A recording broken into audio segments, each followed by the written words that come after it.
బంగ్లాదేశ్లో భారీ భూకంపం సంభవించింది. దీంతో అక్కడ పలు భవనాలు కుప్పకూలిపోయాయి. ఈ ఘటనలో 6 మృతి చెందారు. రిక్టర్ స్కేలుపై 5.7 తీవ్రతతో ఈ భూకంపం సంభవించింది. భవనాల నుంచి బయటకు పరుగులు తీశారు ప్రజలు. కోల్కతాలోనూ స్వల్ప ప్రకంపనలు కనిపించాయి. విజువల్స్ మీరు చూడడం జరుగుతోంది ఆర్టీవీ స్క్రీన్ మీద. భూకంపం ధాటికి అక్కడ ఒక స్విమ్మింగ్ పూల్ దగ్గర విజువల్స్ మీరు చూస్తున్నారు. భూకంపం ధాటికి అక్కడ ఎటువంటి సిచ్యువేషన్ ఉండింది అనేది మొత్తంగా రోడ్డు మీదకి వచ్చేసారు ప్రజలంతా కూడా. ఎప్పుడైతే భూకంపం సంభవించిందో ప్రజలంతా కూడా రోడ్ల మీదకి వచ్చేసారు, పరుగులు బయట పెట్టారు. విజువల్స్ మీరు చూడడం జరుగుతోంది ఆర్టీవీ స్క్రీన్ మీద.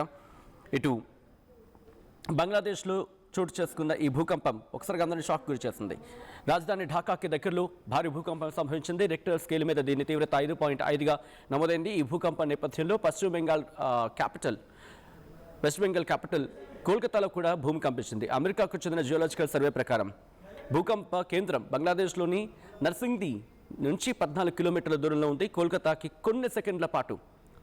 కొన్ని సెకండ్ల పాటు భూమి కంపించింది. దీంతో ప్రజలు అక్కడ భయంతో పరుగులు తీశారు, ఇళ్ల నుంచి బయటకు వచ్చేశారు. భూకంప కారణంగా బంగ్లాదేశ్లో 6 ప్రాణాలు కోల్పోయినట్లుగా ప్రస్తుతం అక్కడి నుంచి సమాచారం అందుతుంది.